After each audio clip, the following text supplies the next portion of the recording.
Welcome to episode 1 of the Damn Music Show from Austin, Texas, live music capital of the world. I am Darren. This is Micah. Darren and Micah, get it? The music show that's going to change your life. Episode 1, we've been talking about this a long time. Micah, how you feel? Oh, I am super excited. I'm really happy we are piecing it together and getting it done and doing what you know I love, talking about music. Yeah. Well, speaking of talking about music, we're going to get right into our first segment, which we like to call Between the Sheets. That's Between the Music Sheets. This is where we take a look at a song, particularly songs that might be different, talk about why we like them, what we don't like them, why they're famous, why they're not famous. So we decided to take two songs that have been around for a while. They're a little bit different. You know them both. One of them is Pink Floyd, Wish You Were Here. The other one is The Beatles, Here Comes the Sun. Mike, what do you know about these songs? I mean, they're certainly two of my favorites. I know they're two of a lot of people's favorites.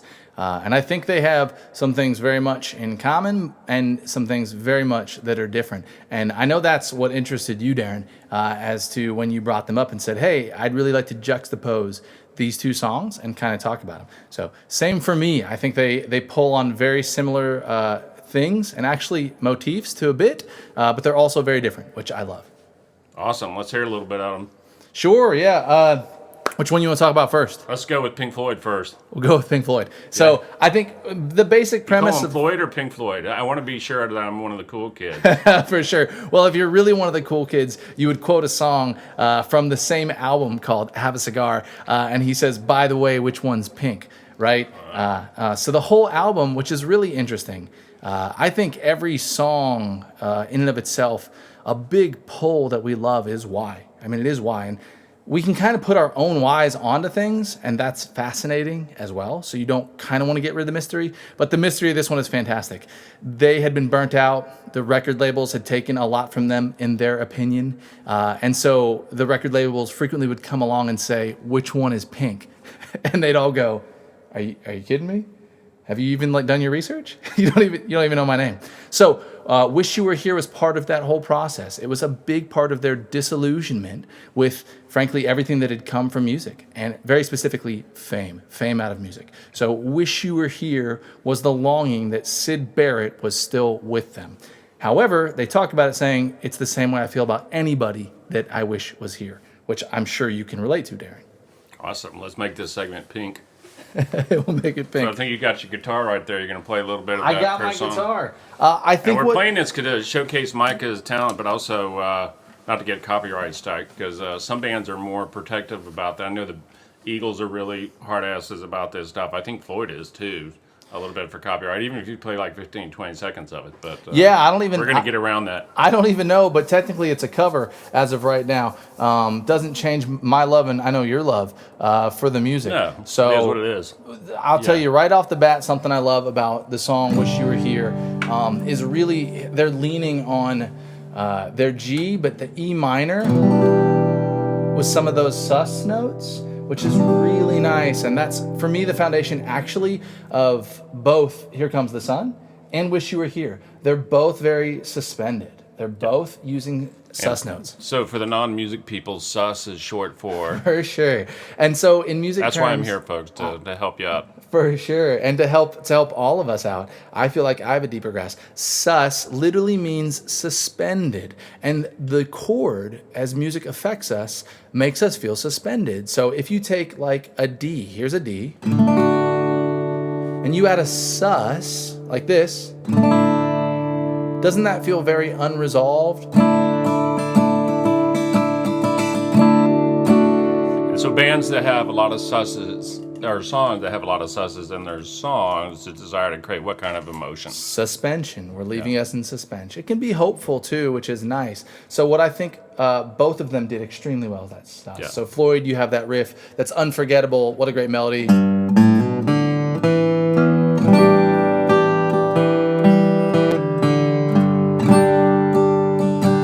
So for me, in layman's terms and very simply, I think Floyd, and we'll get there in a second, Here Comes the Sun, which was written by Harrison, actually, of all the Beatles, which I find very interesting, leaned really strongly and very intentionally on suspension chords to leave you a sense of longing. Because both songs, to me, have a great sense of longing. I'll explain the Beatles in a second, but for Wish You Were Here, their longing was for Syd Barrett. Syd Barrett was their original founding member, and he had a couple too many LSD trips, apparently, which could be looked upon jokingly, but also pretty serious. They also thought he may have suffered from schizophrenia. So Wish You Were Here was written to Syd Barrett saying, we wish you were here. And it was bookended by Shine On You Crazy Diamond, also to Syd Barrett. Syd, shine on you crazy diamond. So I think they were masters at relating lyrics and emotion, both songs, and one of the reasons I love both. Well, that's how they base their career, right? I mean, in that the Floyd brand is that they are more on the serious side, the somber side. Is that a fair statement? I fully think so, absolutely. Very real, very philosophic, very heady, very philosophically heady. Yeah. Yeah. One day we'll do an entire show why all the Floyd guys can't get along with all the other Floyd guys. But that's not this show. That's not this episode. If we can solve that problem, then we have done something the money is right there. Nobody has done before. Floyd. Nobody quite knows why. In fact, apparently, we'll make it Pink. I think that this Pink could be the opening band. That'd probably would not go so well. Pink and Floyd. That'd be funny. Yeah, that'd be funny. I think too. Actually, this album was the start of that issue. From my memories and recollection on the studies of Floyd, this album they almost couldn't look at each other while they were making it. And for me, it's one of their best albums. They had just hit it really, really, really big. And they were feeling like, what are we doing? Why are we here? But the whole song is about manipulation, control, and longing for their friend, Syd Barrett. Pretty much the whole song, which I think is amazing, and it makes it amazing. So, but we did this show, Darren, to talk about music, right? Yeah. And why the notes make us feel the way they do. I would like to lean into using suspensions, very specifically, if we're doing it. And using our minors and flipping our majors and our minors around and having suspensions in between. Yes, you can go into depth, really complicated with that, but you don't have to. Just understanding the word suspension, and how that makes us feel in music, I think is a powerful tool. Yeah, and so conversely, the Beatles, Here Comes the Sun, which is probably my favorite Beatles song. Nice. It's hard to say any favorite Beatles song because there's so many of them. But, yeah. That song doesn't have any suspension chords in it, right? Oh, it has tons of suspension chords. Tons of suspension. But they have quick releases to them. They have quick releases to it, for sure. Right. What I'm curious about is, you mentioned just now, it's one of your favorite Beatles songs. Yeah. And maybe that's part of the show, right? Yeah. But I want to know, why do you think it's one of your favorite Beatles songs? Maybe before we get into it. Yeah, well, that's the next show. I'm going to do an hour on why that one song is... No, I think it's because it's a hopeful song. It does have a fun melody to it. It gives me the motivation to get up from the couch and get in the Jeep, turn the top down, and go for a ride on a spring day. But I think it's a hopeful song. Here Comes the Sun. I mean, it's actually raining in Austin, Texas right now. It is. It was today. raining hard. So Here Comes the Sun is a hopeful thing. It's the antithesis of Floyd, which Floyd makes me want to get under the covers and take a nap. I think this is the premise of both of us. I'm a Floydian. You're really a Beatles guy. I love Beatles, but I'm a Floyd guy. You like to feel good, right? I'm gonna learn more about Floyd as this time goes on, for sure. But yes, for sure, I like it. I think this will be fun as we grow too. It's something that I've appreciated about you throughout the process, understanding more what you like and why you like it, which I think for all of us makes us appreciate things more, but I certainly have appreciated a lot of music that you really like. And you like to feel good music. Sometimes I like the stuff that gets a little bit heady. Yep. Okay, so let's talk kind of simple on the overview. Again, in these shows, we're going to go into a bit of theory, not too much, but hopefully stuff that could be applicable, Darren, that you can pick up a guitar, someone who's played for 2-3 years. How long you been 2 playing? years. Yeah, it's a little over 2 years. You could pick up a guitar. I could talk to you about some of this stuff, and you could toy around with it. Yep. And you can move things around. So in this situation, we're doing the same thing. They're really toying with suspensions, susses. I mean, he is just leaning on suspensions hard throughout the whole song. And then he does a couple things brilliantly, which I'll talk about. I mean, the whole song's brilliant. But he this sus right here, this D... So that's literally just a D to a D sus, or D second, right? Which is a very common major. Yeah, absolutely. Yep. And then he does the same thing with a G, and he keeps the suspension on it. Yeah. And then he does something really nice. He goes to an A seventh. But he does the seventh, and he adds the second or the sus again, which gives us this. He is toying around with susses all over the place. Yeah, but what happens right after that? Yeah, the resolve.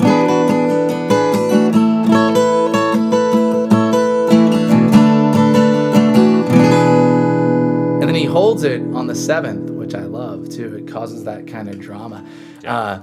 But yeah, it really is a moment of seconds to fourths and resolving back. And the suspensions, while leave you in suspense, are happy chords in general. They do leave a bit of optimism. And I think Harrison really mastered. I think he actually talked about it, that he felt like himself as he came into these songs, not like Lennon and not like Paul. I was reading up on a quote from him, feeling like he said, "I am me." And I thought that was really cool as he brought these songs. Do what? What's the quote? He said, "I am me." He said, "This is the first time I haven't felt like I'm writing like Lennon or like Paul, but I am me." And I loved that. I thought that was fantastic. And so this is really his voice, which I love. Yeah.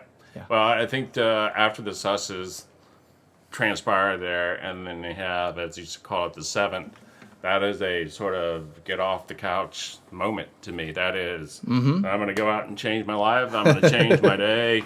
I'm going to improve this relationship. I'm going to close that deal. I'm going to get up and climb that mountain, man. I love it. Well, you know what's so funny? Apparently, when he was doing this, he had just come back from the States. He was spending time with Clapton. He actually quit the Beatles in the session and said, "I'm done. I'm over this." He went to visit Clapton at his home in England. He grabbed one of Clapton's acoustic guitars. He went out and played, and he wrote it, and it was a dreary winter day, and he was thinking to himself, "Hey, you know what? Tomorrow looks bright. I'm excited about it. The clouds are kind of parting. It was almost spring. I'm going to go get it." It was literally that topic. And the song, sure as heck, it makes you feel that way, doesn't it? So we call this segment Between the Sheets. I feel like between the music sheets, I feel like we've been between the music sheets, on the outside of the music sheets, in the studio, outside of the music studio. On the pillow, walking, strolling. That's pretty cool. But the whole idea, and this is being our first episode, I want to communicate this. The whole idea is we got lots of segment ideas. Trust me, we're not going to run short of talking about music. But the whole idea between the music sheets is, hey, why is a song the way it is? How come it sounds good? How come it doesn't sound good? What's the story behind it? Why do you like it as the listener? For sure. Some of it will be theory, some of it will be everyday bar talk. For sure. There. So, for sure. Yeah. Where do we go from here? What else do we talk about with Floyd and the Beatles? I mean, I honestly think that kind of covers the two for me. We could dive in for forever if we wanted to. Right. But for me, like a quick recap on those two songs and what makes me love them is their perfect use of suspensions frequently throughout it. And then they add some other stuff as well, but man, really, really leaning on those suspensions. Floyd has a minor, an E minor in there that makes it darker and it kind of makes it drive a little bit more. But the use of suspensions by both of them is my favorite part of both those songs. And so it wouldn't be a YouTube show if I didn't say the obligatory, hey, we care about what you think. Comment in the section below. Absolutely. Don't forget to subscribe and hit that subscribe button.